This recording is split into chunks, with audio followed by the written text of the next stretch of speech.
Subscribe করুন আমাদের YouTube channel. লুকিয়ে রাখার জন্য সবথেকে ভালো এবং খারাপ জায়গা হলো জঙ্গল। ভালো জায়গা তার কারণ সেখান থেকে সহজে খুঁজে বার করা যায় না।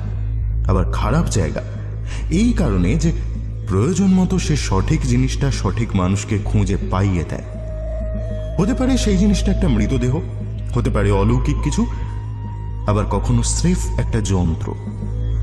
যে যন্ত্র দাঁড়িয়ে আছে লৌকিক এবং অলৌকিকের মাঝে, যার ভেতরে বন্দী হয়ে আছে। কি বন্দী হয়ে আছে সেটা না হয় গল্পেই শুনে নেবেন। চলুন, আজ আমাদের যাত্রা এক গহীন জঙ্গলের অন্ধকারে। শুনতে পাচ্ছেন ট্রেনের শব্দ একটু একটু করে এগিয়ে আসছে। হ্যালো, শোন না, বলছি এই 3টে দিন একটু ম্যানেজ করে নে না প্লিজ। আরে কোথায় যাচ্ছিস রে? নতুন কোনো অ্যাডভেঞ্চার নাকি? আরে তোকে বলেছিলাম না বাঁধঝোড়ার ওই কটেজটার কথা। আরে ওই জঙ্গলে তো একটাই কটেজ আছে, প্রায় 2 বছর বাদে আবার খুলেছে। তককে তককে ছিলাম, টুক করে বুকটাও করে নিলাম, ব্যাস আজকে বেরিয়ে পড়লাম বাঁধঝোড়ার উদ্দেশ্যে। চাপড়ামারি যাচ্ছিস? দ্যাট মোস্ট সাসপিশিয়াস প্লেসটা আমাকে একবার জানালি না, আমি যেতাম তোর সাথে। না না, ঠিক চাপড়ামারি নয়, চাপড়ামারি ছাড়িয়ে আর একটু দূরে, একটু অফবিট। আর তুই তো জানিস এই রহস্য আমাকে কেমন টানে, আর এইসব জায়গা আমি একা এক্সপ্লোর করতেই পছন্দ করি। শোন না, তুই কাজটা একটু ম্যানেজ করে দে প্লিজ, আমি তোকে এসে সব বলবো। আর তারপর তুইও তো নতুন গল্পের প্লটটা পেয়ে যাবি। আচ্ছা শোন, এখন রাখি, হ্যাঁ, অনেক রাত হলো, কাল আবার সকালে উঠতে হবে। ফোন রেখে ট্রেনের সিটে গা এলিয়ে দিল অর্ক। চলমান ট্রেনের দুলুনি আর বাতানুকূল কামরার অনুকূল পরিবেশের আবেশে চোখটা বন্ধ করল। হঠাৎ কি মনে হতেই নিজের মনেই হেসে উঠল। ভালো বলেছে অরিন্দম। সাসপিশিয়াস প্লেস নাকি? বাঁধঝোড়া জঙ্গলের কাছে ওই একটাই মাত্র কটেজ। চোখ ধাঁধানো মনোরম পরিবেশে ওই মোহময়ী কটেজের হাতছানি প্রাকৃতিক সৌন্দর্য প্রেমী যে কেউই অস্বীকার করতে পারবে না। কিন্তু মাত্র কয়েক বছর পুরনো এই কটেজ ইতিমধ্যেই দুর্নাম কুড়িয়েছে। এই কটেজে আসা 2 জন বোর্ডার আশ্চর্যজনকভাবে উধাও হয়ে যায়। কটেজ সংলগ্ন জঙ্গল তন্ন তন্ন করে খুঁজেও কোথাও পাওয়া যায়নি তাদের। ওই জঙ্গলকে ঘিরেও নানা রটনা আছে। এলাকাবাসীর মতে পুরো অঞ্চলটাই হন্টেড। এলাকাটি সার্ভের জন্য আজ প্রায় 2 বছর বন্ধ ছিল কটেজটা। আজ 2 সপ্তাহ হলো সরকারের কাছ থেকে গ্রিন সিগন্যাল পেয়ে আবার বুকিং শুরু হয়েছে, আর সেই সুযোগ কাজে লাগিয়েছে অর্ক। পাশ ফিরে আবার চোখ বন্ধ করল অর্ক। ঘুম আসছে না। ভূতে সে বিশ্বাসী নয়। ও ভাবতে থাকে কি এমন ঘটনা ঘটেছিল ওই মানুষগুলোর সঙ্গে। ঘুরতে এসে কোথায় হারিয়ে গেল তারা? এর আগেও কিছু স্থানীয় মানুষ বেপাত্তা হয়েছে ওই জঙ্গলে।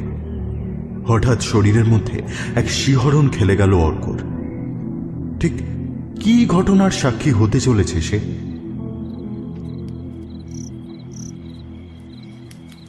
অনেক কাঠখড় পুড়িয়ে যখন কটেজের সামনে এসে দাঁড়ালো, তখন সন্ধে হব হব প্রায়।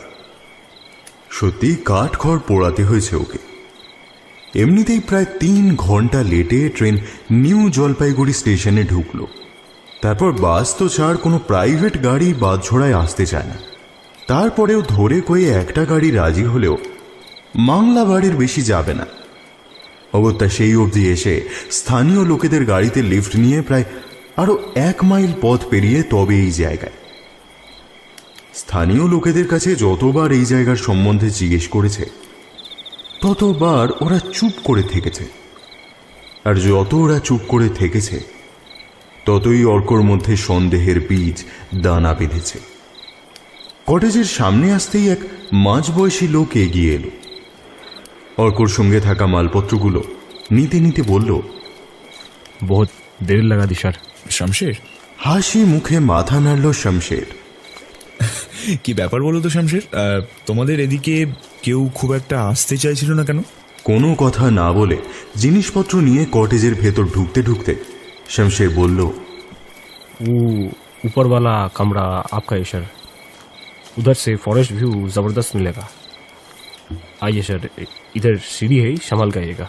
तुम्हें बंगाली समझ में नहीं आता ना? समझ में आता है सर, बस बोल नहीं पाता। आप बांग्ला बोलिए, मैं समझ जाएगा। মিষ্টি হেসে উত্তর দিল শামশের। কটেজের চারপাশে একবার চোখ বুলিয়ে নেয় অর্ক।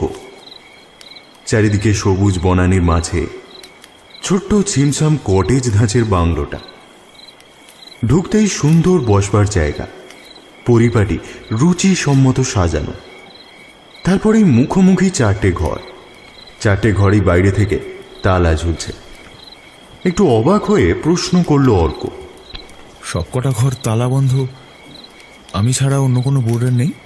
ততক্ষণে ওপর তলার ঘরে পৌঁছে গেছে ওরা।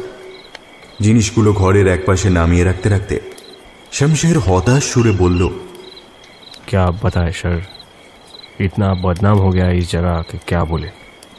एक भी बुकिंग नहीं मिली। अब आप आए, ये आपका मेहरबानी। দুহাত জড়ো করে কৃতজ্ঞতা জানালো শমশের। ততক্ষণে অর্ক চলে গেছে ওই ঘরের ব্যালকনিতে। সূর্য লাল আভা ছড়িয়ে অস্ত যাচ্ছে পশ্চিমে। কি অপরূপ শোভা আর গাছগাছালির সবুজ গন্ধ দু চোখ বুজে অনুভব করছিল অর্ক। আর ঠিক সেই মুহূর্তে পেছন থেকে তাড়া দিল শমশের। आप हाथ मुख धो के फ्रेश हो जाए सर, मैं कॉफ़ी लगा देता हूँ। और डिनर में क्या लेंगे बता दीजिए, अभी थोड़ा जल्दी कीजिए सर, रात होने को है। শমশেরের তাড়াহুড়োতে একটু অবাক হয় অর্ক, সঙ্গে বিরক্ত। আরে সবে তো এলাম, এত তাড়া কিসের তোমার বলো তো? এখন আপাতত কফি দাও, রাতের খাবারটা পরে বলছি। কি যেন একটা বলতে গিয়েও চুপ করে গেল শমশের। সম্মতিসূচক মাথা হেলিয়ে নেমে গেল নিচে। অর্ক খানিক প্রাকৃতিক শোভা উপভোগ করল, তারপর হাত মুখ ধুয়ে নিজের ঘরে বসেই অপেক্ষা করতে লাগলো শমশেরের জন্য। কিন্তু অনেকক্ষণ বসে থাকার পরেও যখন সে এলো না, পায়ে পায়ে নিচে নেমে এলো। সন্ধে হয়ে গেছে ততক্ষণে, দিনের আলো ফুরিয়ে গেছে, কিন্তু নিচে রিসেপশন কাম বসবার জায়গায় তখনও আলো জ্বালেনি কেউ। কাঠের সিঁড়ির শেষ ধাপে এসে অর্ক গলা তুলে ডাকলো, শমশের! অন্ধকার ফুঁড়ে শমশের ওর সামনে এসে দাঁড়ালো। वो बिजली नहीं है साहब, इसलिए थोड़ा देर हो गया, माफ़ी चाहता हूँ। এক হাতে একটা ট্রের ওপর সাজানো কিছু পকোড়া, এক পেয়ালা ধুমায়িত কফি আর একটা মোমবাতি। ট্রে থেকে মোমবাতিখানা তুলে নিয়ে কাঠের সিঁড়ি ভেঙে আগে উঠতে উঠতে অর্ক জিজ্ঞেস করলো, এখানে কি রোজই কারেন্ট যায়? जी साहब, अक्सर ही ऐसा होता है। तो जनरेटर है, इतने दिनों से बंद पड़ी है तो खराब हो गया। গরম কফিতে একটা চুমুক দেয় অর্ক। বাইরে ঝিঝি পোকার এক নাগাড়ে কলতান চলছে। কিছু নাম না জানা নিশাচর ডেকে উঠছে মাঝে মাঝে। ঘরের এক কোণে বসে শমশের বলে চলেছে আঞ্চলিক নানা কথা। মোমবাতির আলো আঁধারি পরিবেশে বেশ লাগছে অর্কর। অনেকক্ষণ ধরে ওর মনে ঘোরাফেরা করা প্রশ্নগুলো করেই ফেলল।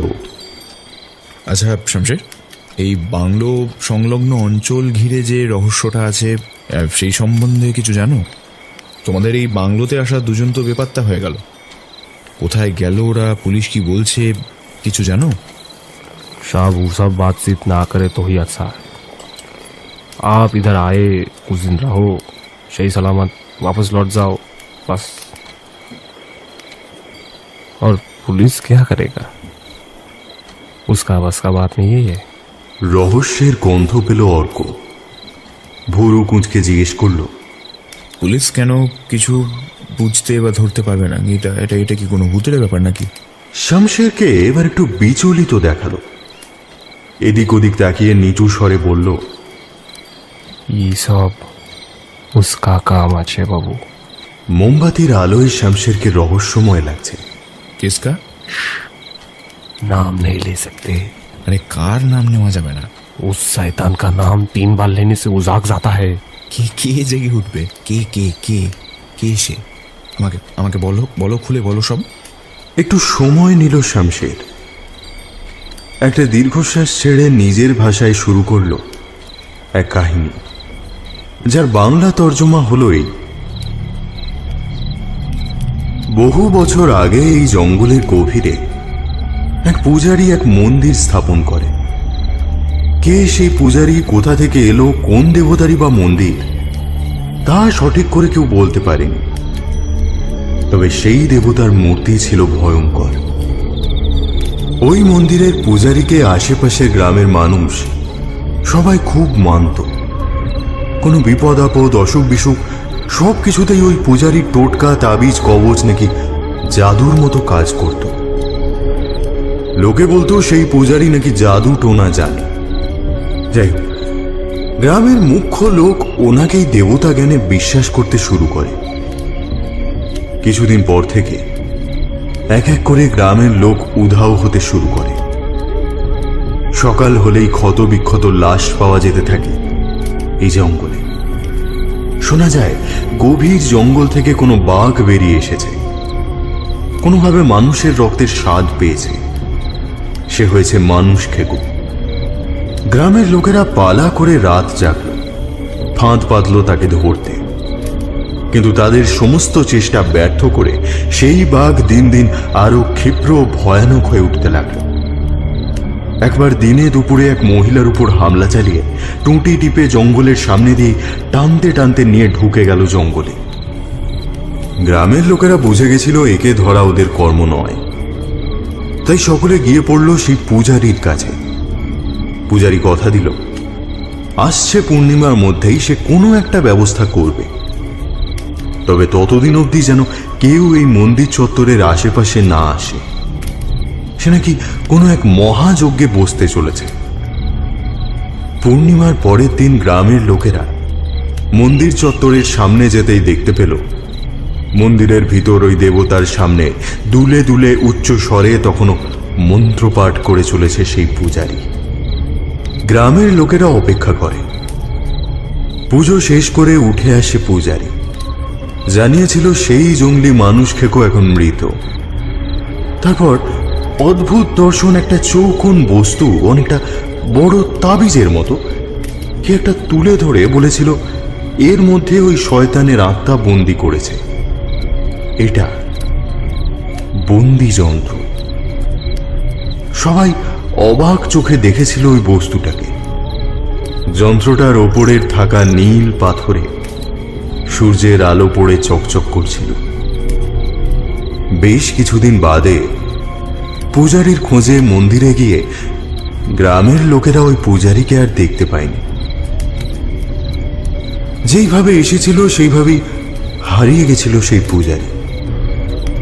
পূজারীর এই অন্তর্ধান আর ওই মন্দিরকে ঘিরে গাঁয়ের মানুষের মনে ভয়ের সঞ্চার হয়েছিল।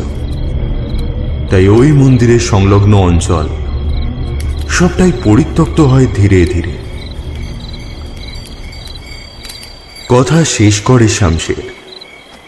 ওকে খুব অন্যমনস্ক দেখাচ্ছে। নিজের মনে বিড়বিড় করে শামশের,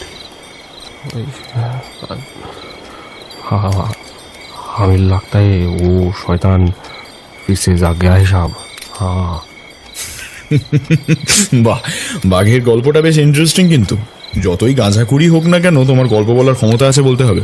হাসতে হাসতে বলল অর্ক। এতক্ষণ একটা ঘোরের মধ্যে ছিল শামশের। অর্কর কথায় সম্বিত ফিরে পায়। অর্ককে হাসতে দেখে একটু বিরক্তও হয়। जो है सो है साहब, सच को कोई टाल नहीं सकता। आप लोग शहर के लोग इसीलिए यकीन नहीं करते। आप कुछ दिन रहो, मालूम पड़ जाएगा। रात हो गया, मैं खाना लगा देता है। তাই দাও। তোমারই আষাঢ়ে গল্প শুনে বড্ড ঘুম পেয়ে খেয়ে একটা লম্বা ঘুম দিই বরং। বিরাট হাই তুলে বিছানায় গা এলিয়ে দিল অর্ক।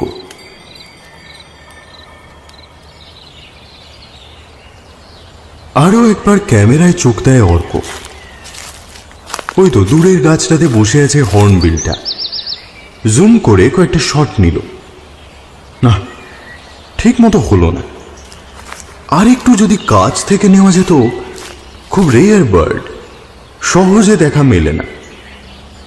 দেখা যখন পেয়েছে খুব সন্তর্পণে এগোলো অর্ক। আর তক্ষুনি পাখিটা উড়ে গেল জঙ্গলের আরো গহীনে। পাখির দিকে চোখ রেখেই শুকনো পাতার ওপর পা ফেলে মোচড় মোচড় শব্দ তুলে জঙ্গলের আরো ভিতরে ঢুকে গেল অর্ক। কিন্তু কোথায় গেল ওই পাখিটা? পেছনে ঘাড় ফেরালো। অনেকটা ভিতরে চলে এসেছে। কোন দিক থেকে এসেছে সেটা ঠাহর করতে পারছে না। এইখানে জঙ্গলের ঘনত্ব এতটাই যে দিনের বেলাতেও বেশ অন্ধকার হয়ে আছে চারপাশ। বন্য গন্ধ আর অদ্ভুত রকমের স্যাঁতস্যাঁতে ঠান্ডা যেন। তাছাড়া এতক্ষণ একটা সরু পায়ে চলা পথ ছিল, সেটা এখানে দেখা যাচ্ছে না। গাটা একটু ছমছম করে উঠল অর্কর। ও নিজেও অবাক হলো। এর আগে কখনো এইরকম ভয় লাগেনি ওর। তাহলে কালকে শামশেরের ওই গল্পগুলোর প্রভাব, নাকি রাতের ওই ঘটনাটা? কাল গভীর রাতে ঘুমের মধ্যেই ওর মনে হচ্ছিল কেউ যেন মুখের খুব কাছে ঝুঁকে পড়ে তাকিয়ে আছে ওর দিকে।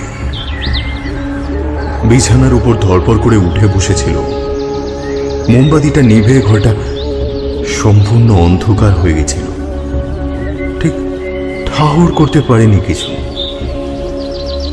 কিন্তু কেউ যেন ছিল এক্ষুনি। একটা ভেপসে যাওয়া দুর্গন্ধে ভরে ছিল ঘরখানা। মোবাইলের টর্চ জ্বালিয়ে খুঁজে দেখেছিল, চারপাশে কাউকে দেখতে পায়নি। অত রাতে শামশেরকে আর বিরক্ত করতে চায়নি, তাই মনের ভুল ভেবেই আবার শুয়ে পড়েছিল। মনকে সাহস জোগালো অর্ক। মনে মনে বলল, ভুলভাল চিন্তা করার ফল ওটা। জানালা খোলা ছিল, কোনো বন্য প্রাণীর গায়ের গন্ধ হবে। আর শামশেরের ওইসব গল্প অশিক্ষিত মানুষদের ওই কুসংস্কার ছাড়া আর কিছু নয়। এর আগেও অতিপ্রাকৃত ঘটনার সন্ধানে কত জায়গায় ঘুরেছে, কিন্তু কোনো কিছুরই সাক্ষী হতে পারেনি আজ অব্দি। এটাও হয়তো সেরকমই হবে। নিজের মনকে অন্যমনস্ক করতে আশেপাশের কিছু ছবি ক্যামেরা বন্দি করতে লাগলো। কয়েকটা ছবি তুলে ছবিগুলো ঠিক এসেছে কিনা দেখতে গিয়ে ক্যামেরায় চোখ আটকে যায় অর্কর।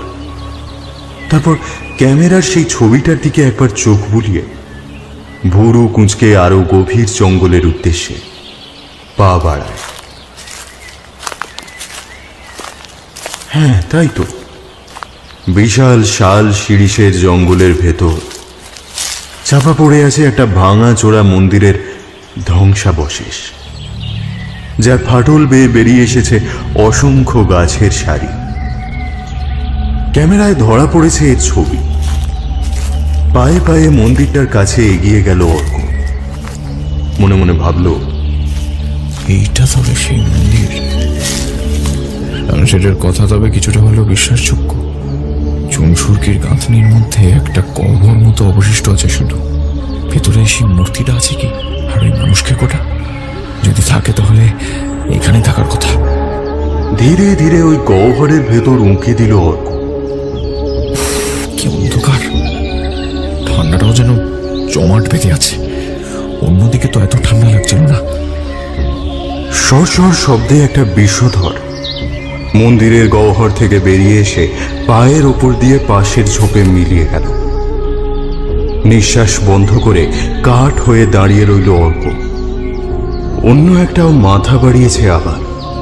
পালাতে গেল অর্ক, কিন্তু কোনো জঙ্গলি আগাছায় পা বেঁধে জঙ্গলের পাশে ঢালু জমিতে পড়ল মুখ থুবড়ে। ঢাল বেয়ে নেমে গেল অনেকটা। তীব্র আঘাতে জর্জরিত হয়ে চিৎকার করে ওঠে। খাদের মতো কোনো এক জায়গায় গড়িয়ে এসেছে ও। তবে খাদটা অগভীর, তাই প্রাণটা বেঁচে গেল এই যাত্রায়। অনেক কষ্টে দাঁড়ানোর চেষ্টা করলো অর্ক। বাম পাটা কোথায় যেন আটকে আছে। এইদিকে আলো এত কম যে কিছুই ঠাহর হচ্ছে না। হাত দিয়ে অনুমান করলো অর্ক বন্য লতাগুল্মে আটকে আছে ওর পাটা। দুহাতে লতাগুল্মগুলোকে একধারে ধরে হেঁচকা টান মারল। একবার দুবার, বেশ কয়েকবারের চেষ্টায় সফল হল। বাঁ পাটা ছাড়িয়ে উঠে দাঁড়াতে যাবে এমন সময় চোখে পড়ল ওই লতাগুল্মের শিকড়ের সঙ্গে অন্য একটা কিছু উঠে এসেছে মাটির বুক ফুঁড়ে। একটা হলদেটে হাড়ের টুকরো, তার সাথে চকচকে কোনো এক বস্তু। ঝুঁকে পড়ে চকচকে জিনিসটা তুলে নিল অর্ক। এটা কি হতে পারে? কিছু একটা ভাবতে যাবে ঠিক সেই সময় শামশেরের উদ্বিগ্ন কণ্ঠস্বর শুনতে পেল।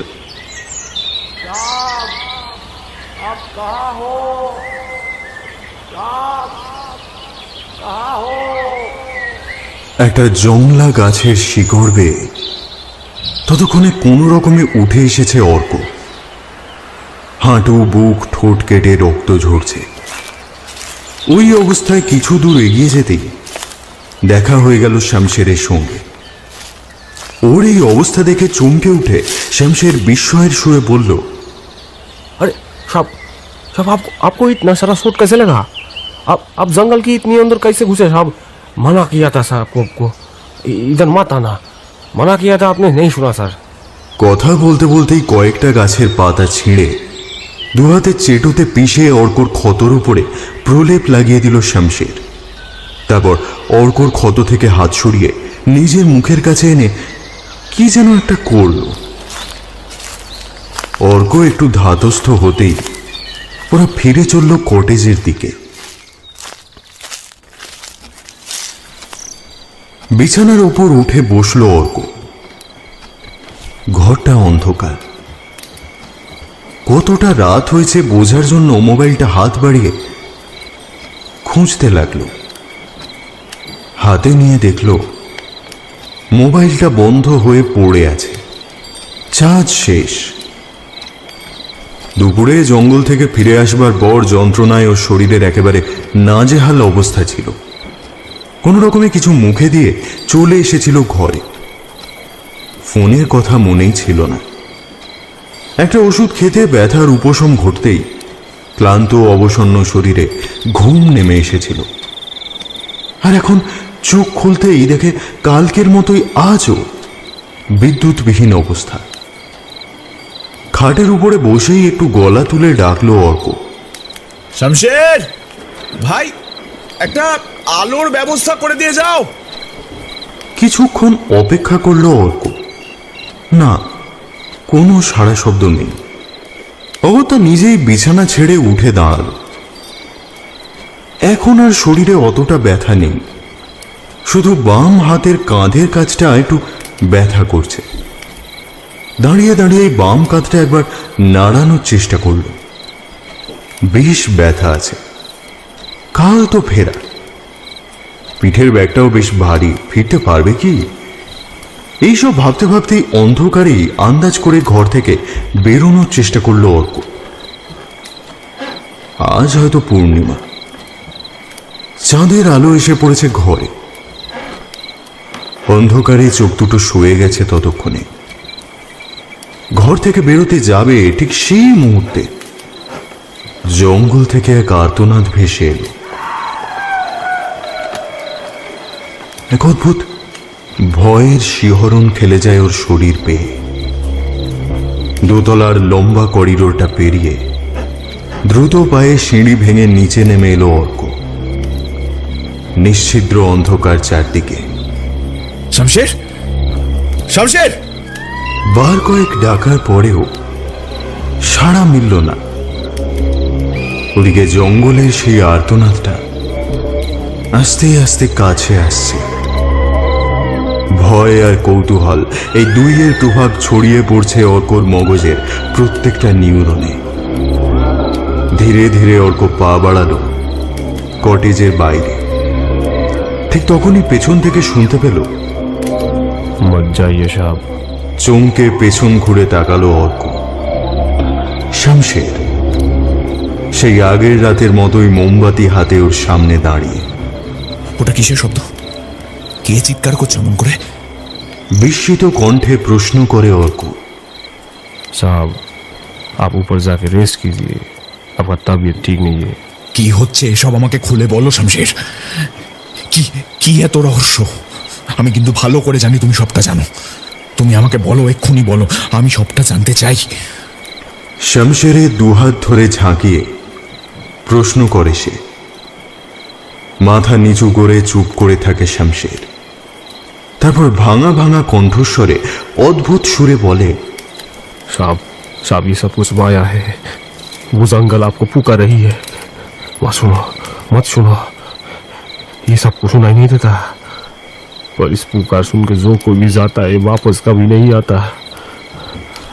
खाना खा के सो जाओ साहब, कल सुबह जल्दी निकल जाना।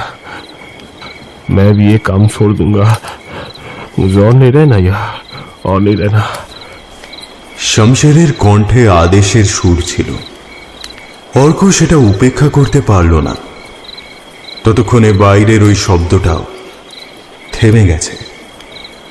অর্ক সিঁড়িতে উঠতে যাবে, ঠিক সেই সময় শামশের আবারও বলে উঠল, आज पूर्ण चंद्रमा की रात है, खिड़की के बाहर मत झांकना सर।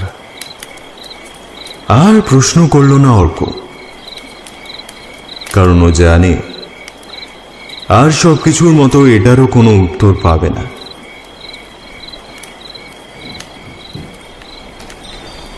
বিশেষ কিছুই মুখে দিতে পারল না রাতে। সেই সকালের ছেঁড়া পোশাক এখনো ছাড়া হয়নি ওর, ইচ্ছেও করছে না। ওর মাথায় অজস্র প্রশ্ন ঘুরপাক করে চলেছে, কোনো সমাধান পাচ্ছে না। খুব অদ্ভুত লাগছে, কিছু একটাতে ভীষণ খটকা লাগছে, কিন্তু সেটা কি কিছুতেই বুঝে উঠতে পারছে না। কাঁধের ব্যথাটা আবারও জানান দিচ্ছে। মোমবাতিটা নিভে গেছে কিছুক্ষণ আগে। অন্ধকারে উঠে গিয়ে ওষুধ আনতে ইচ্ছা করল না অর্কর। ভীষণ ঘুম পাচ্ছে, চোখ জুড়ে আসছে, মাথাটা কাজ করছে না একেবারে। বাইরে থেকে চাঁদের নীলচে আলো চুঁয়ে পড়ছে সারা ঘর জুড়ে। এক ঝিম ধরা নিস্তব্ধতা চোখ জুড়ে আসছে। জল পড়ার শব্দ হচ্ছে কোথাও থেকে। হঠাৎ সমস্ত নিস্তব্ধতা ছিন্ন করে আবারও সেই আর্তনাদ, এবার আরো স্পষ্ট। কেউ ঘুমিয়ে কাঁদছে। প্রচন্ড যন্ত্রণায় চিৎকার করলে ঠিক যেমন শুনতে লাগে সেই রকম শব্দটা আসছে ঠিক কটেজের সামনে থেকে, যেন একদম এই ঘরের লাগোয়া বারান্দার নিচ থেকে। এক ঝটকায় দরজা খুলে বারান্দায় এলো অর্ক। জ্যোৎস্নার আলো গায়ে মেখে জঙ্গলের রং এখন রূপালী, আর সেই রূপালী আলোর জঙ্গলের ভেতর সরে সরে যাচ্ছে এক সাদা শরীরের এলোকেশী নারী মূর্তি। স্পষ্ট দেখল অর্ক। নারী মূর্তি একটু থামল, ঘাড় এলিয়ে দেখল পেছনের দিকে। খুব স্পষ্ট নয়, কিন্তু তাও বুঝতে পারল অর্ক হয়তো আবার চলতে শুরু করেছে। প্রবেশ করল অরণ্যের গভীরে। এক মুহূর্ত সময় নষ্ট না করে দুর্দার করে নামলো নিচে, ছুটে বেরিয়ে গেল কটেজের বাইরে। এইবার ওকে আর কেউ থামালো না। চলতে গিয়েও দাঁড়িয়ে গেল অর্ক। কয়েক মুহূর্তের জন্য মনে হলো ফিরে যাওয়া উচিত, কিন্তু সামনে আবারও দেখল সেই রহস্যময়কে। নিজের অজান্তেই অর্কর পা দুটি অনুসরণ করতে শুরু করলো সেই রহস্যময়ী যাত্রাপথকে। মোহগ্রস্তের মতো এগিয়ে চলল।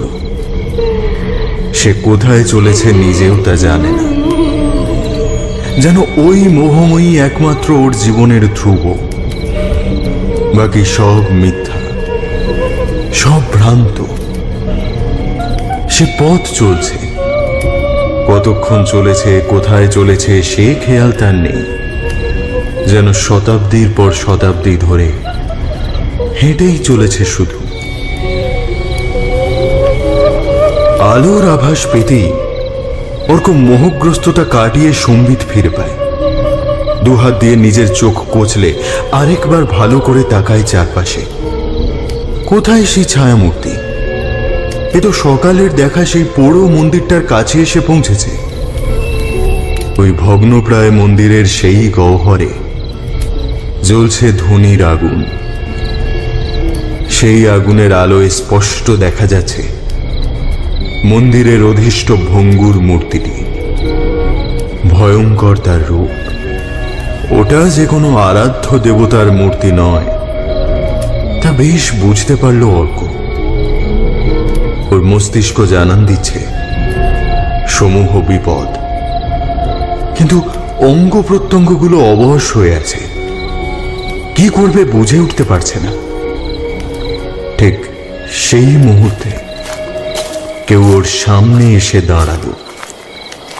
শমশের, শমশের, খুব ভালো হয়েছে তুমি এসেছো। আমি কিভাবে এখানে এলাম কিছু বুঝতে পারছি না।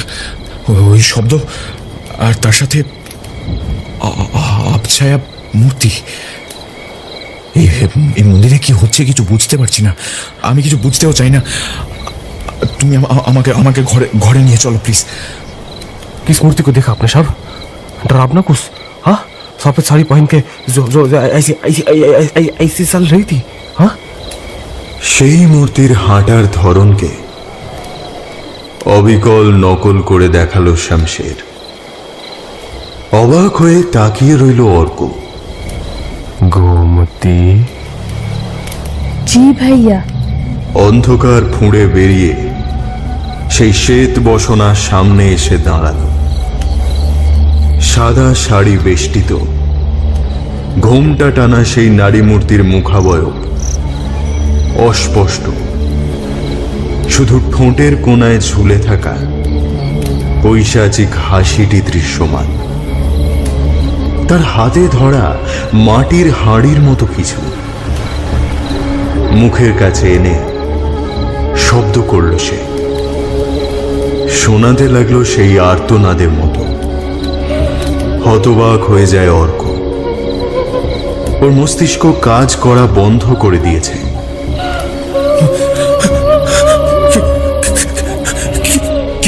কি হচ্ছে সব?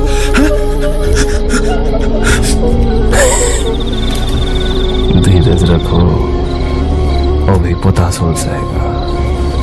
অন্ধকারে উঁচু পাথরটার ওপর যেন কি একটা করতে করতে উত্তর দিল শমশের।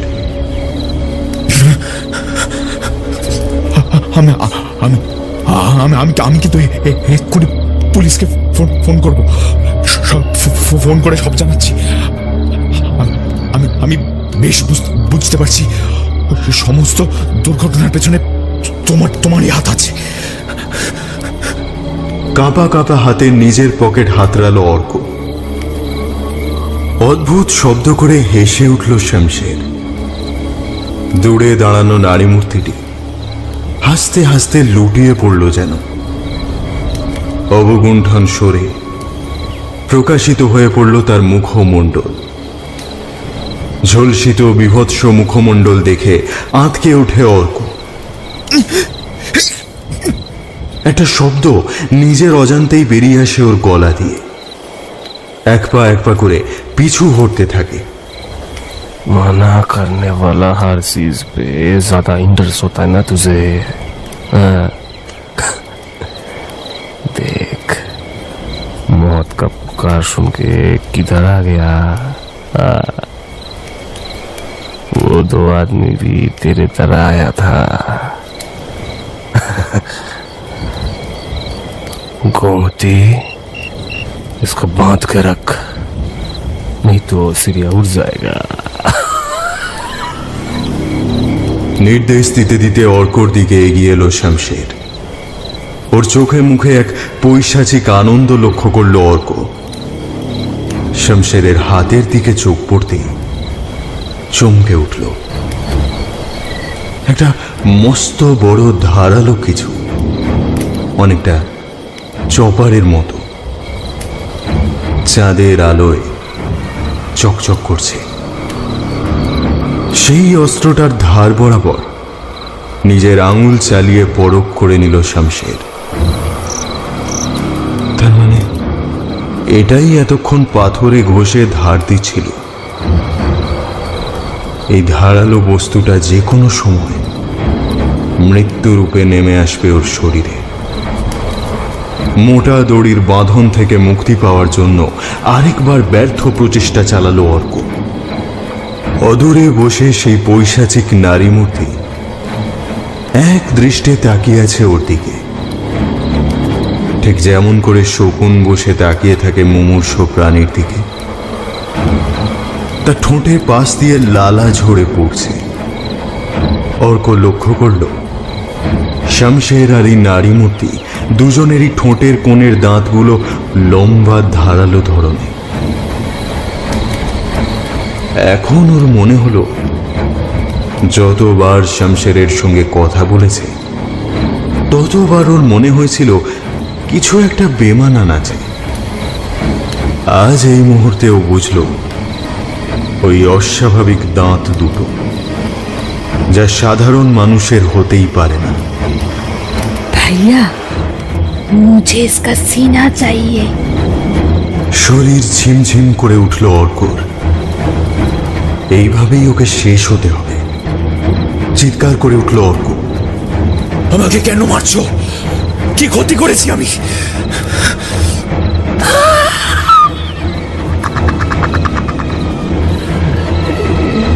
सीख सीख सीख, जितना सीखेगा काटने में उतना ही मजा आएगा।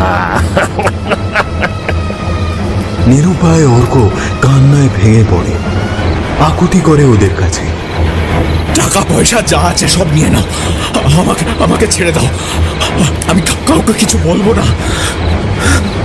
ধারালো অস্ত্রটার উপর বার কয়েক ফুঁ দিয়ে হাতের চেটো দিয়ে ঘষতে ঘষতে শমশের বলল, नहीं साहब, ऐसे नहीं बोलते।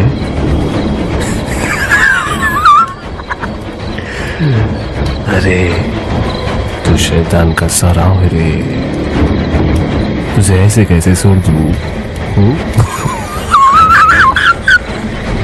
নারকীয় নারী মূর্তিটির আর তর সইছে না। অর্কর কাছে এসে ওর শরীরে নাক ডুবিয়ে শরীরের আঘ্রাণ নিতে থাকে। নারী মূর্তির শরীরের পচা ঘায়ের দুর্গন্ধে নিঃশ্বাস বন্ধ করে দাঁড়িয়ে থাকে অর্ক। ঠিক এই পচা গন্ধটাই কাল মাঝরাতেও পেয়েছিল। তার মানে এই কাল অর্কর ঘরে এসেছিল। ভয়ে কুঁকড়ে যায় অর্ক, আর সহ্য করতে পারছে না। अभी थोड़ा टाइम बचा हुआ है, चल तेरा आखिरी ख्वाहिश पूरा कर देता हूँ। तू जानना चाहता है ना ये सब कुछ क्या हो रहा है? আমি কিচ্ছু জানি না। আমি এখান থেকে যেতে চাই। আমি এখান থেকে যেতে চাই। जो कहानी तुझे उस दिन सुनाया था वो पूरा कहानी नहीं, उसमें कुछ बाकी है। बाकी आज तुझे सुनाऊंगा। এরপর শমশের যা বলল তা অনেকটা এইরকম।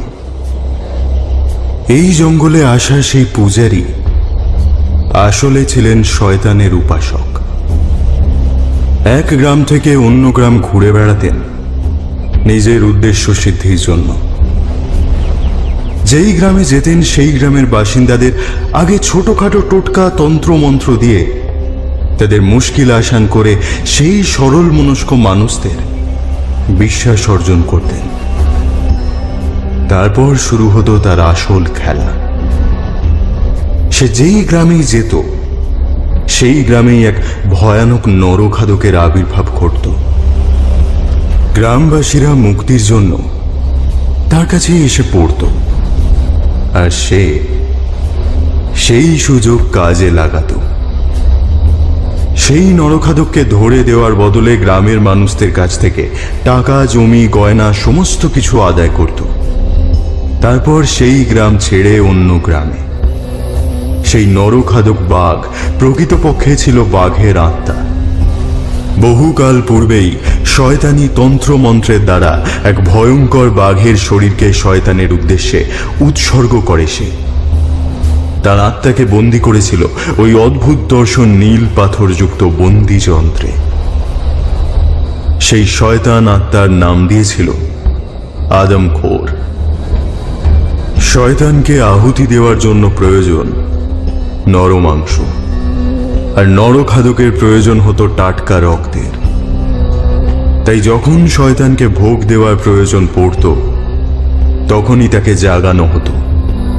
জেগে উঠলেই তার চাই টাটকা তাজা রক্ত। তাজা রক্তে মুখ ডুবিয়ে তবে সে প্রভুর নির্দেশ পালন করত। গ্রাম থেকে ধরে নিয়ে আসতো মানুষদের। তাকে জাগানোর জন্য প্রয়োজন পূর্ণিমার রাত। ভরা পূর্ণিমার রাতে সেই যন্ত্র হাতে নিয়ে 3 বার নাম ধরে ডাকলেই হাজির হতো সে। ধরে আনা মনুষ্য শরীরকে কুটি কুটি করে কেটে ভোগ চড়ানো হতো এই শয়তানের দেবতাকে। তারপর সেই প্রসাদ মহা আনন্দে গ্রহণ করত সেই পূজারী আর তার 2 ছেলে মেয়ে।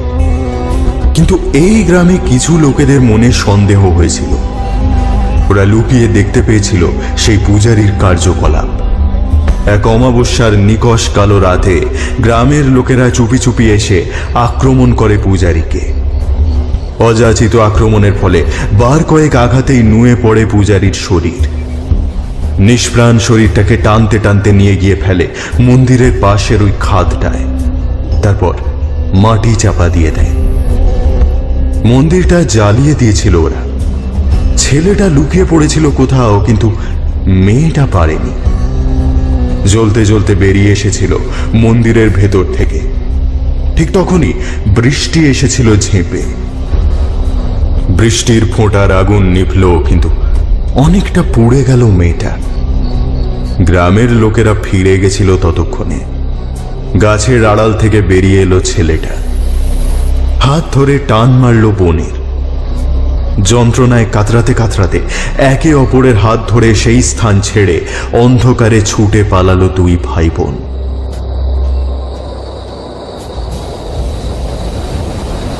গল্প শেষ করে একটু চুপ করে থাকে শমশের।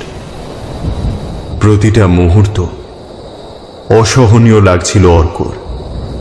सूहा, बिल्ली, पंसी, कुत्ता सबका मांस खाया, मजा नहीं आया साहब, मजा नहीं आया। अब इंसान का मांस खा के ऐसा आदत लग गया था कि क्या बताए। हम लोग खून करना भी शुरू कर दिया। रात को भिखारी भिखारी को उठा लेते थे। कुछ साल बाद सुनने में आया कि इधर कोई कॉटेज वॉटेज बन रहा है, पर काम के लिए कोई इधर रहने नहीं चाहता। हम लोग इधर आए तो काम मिल गया। पहले गांव के 2 लोग का खून किया, ठीक जैसे वो आदमखोर करता था। सबको लगा वो शैतान फिर से जाग गया है। हमारा काम भी आसान हो गया। अरे पुलिस लोग भी तो उस आदमखोर से डरता है।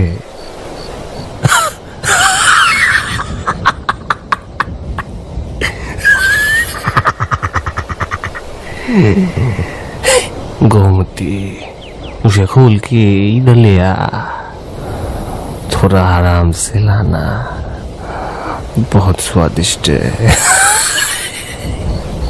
ঠোঁটের দুপাশের দাঁতগুলো ঝকঝক করে ওঠে শামশেরের। जी भैया। লোলুপ দৃষ্টিতে আরো একবার অর্কর দিকে তাকিয়ে শরীরের বাঁধন খুলতে থাকে নারী মূর্তি। অন্যদিকে শামশের ধারালো অস্ত্রটা দুহাতে ধরে একবার ওপরে তুলে নিচে নামিয়ে পরখ করে নিচ্ছিল। অর্ক বুঝল এটাই সুযোগ, পালাতে হবে। শরীরের বাঁধন খুলে দিতেই কিছু একটা জঙ্গলের ঝোপে পড়ে গেছে এই ভাব করে নিচু হয়ে খুঁজতে শুরু করে। ওকে ওইভাবে দেখে নারী মূর্তিটিও মাটিতে বসে পড়ে উবু হয়ে। সুযোগ বুঝে অর্ক এক পা করে পালাতে শুরু করে। শেষ মুহূর্তে তাকে দেখতে পেয়ে যায় শামশের। চিৎকার করে, हाय घूमते उसे पकड़ पकड़ उसको पकड़ उसे।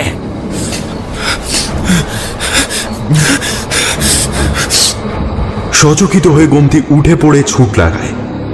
শামশের গিয়ে ঝাঁপিয়ে পড়ে অর্কর ছুটন্ত পা ধরে টান মারে।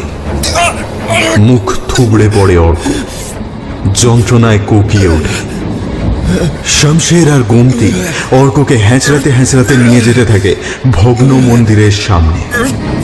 ঠিক তখনই অর্কর পকেট থেকে বেরিয়ে টুক করে সামনে পড়ে জিনিসটা। অন্ধকারে চাঁদের আলো পড়ে নীল রঙের পাথরটা জ্বলজ্বল করছে। শামশেরের চোখে পড়তেই অর্ককে ছেড়ে ওই পাথরটার দিকে বিস্ফারিত চোখে এগিয়ে যেতে থাকে। ये कहाँ से मिला? हाँ ये तो वही चीज है, ये तो वही चीज है। শামশের ওই তাবিজটাকে স্পর্শ করবার আগেই মাটি থেকে কুড়িয়ে নিল ওটা। তাবিজের নীল পাথরটা চাঁদের আলোয় উজ্জ্বল হয়ে জ্বলছে। সকালে ওটা ওরকম ছিল না। এবার তাবিজটা হাতে নিতে নিজের শরীরের মধ্যে অসম্ভব শক্তি অনুভব করল। উঠে দাঁড়ালো। চৌকোনা বস্তুটার গায়ে অসংখ্য নকশা খোদাই করা। তার উপর বসানো নীল রঙের পাথরটা ধরে ঘুরিয়ে দিল। আশ্চর্য, অর্ক নিজে কিছু করছে না, কোনো এক শক্তি মন্ত্র বলে ওকে দিয়ে করিয়ে নিচ্ছে সবটা। তাবিজ থেকে কিছুটা উঠে রইল পাথরটা। একটা নীলচে আভা ছড়িয়ে পড়ছে তার থেকে। শরীরের সমস্ত শক্তি নিজের কণ্ঠে এনে একদম অপরিচিত স্বরে চিৎকার করে উঠল অর্ক, আদমখোর, আদমখোর, আদমখোর। এতক্ষণে ভয় পেয়েছে শামশের। ভীত চোখে তাকাচ্ছে চারিদিক। নারী মূর্তিটি মাটিতে পড়ে থাকা সেই ধারালো অস্ত্রটা তুলে নিয়ে তাকাচ্ছে এদিক ওদিক, পায়ে পায়ে পেছোচ্ছে।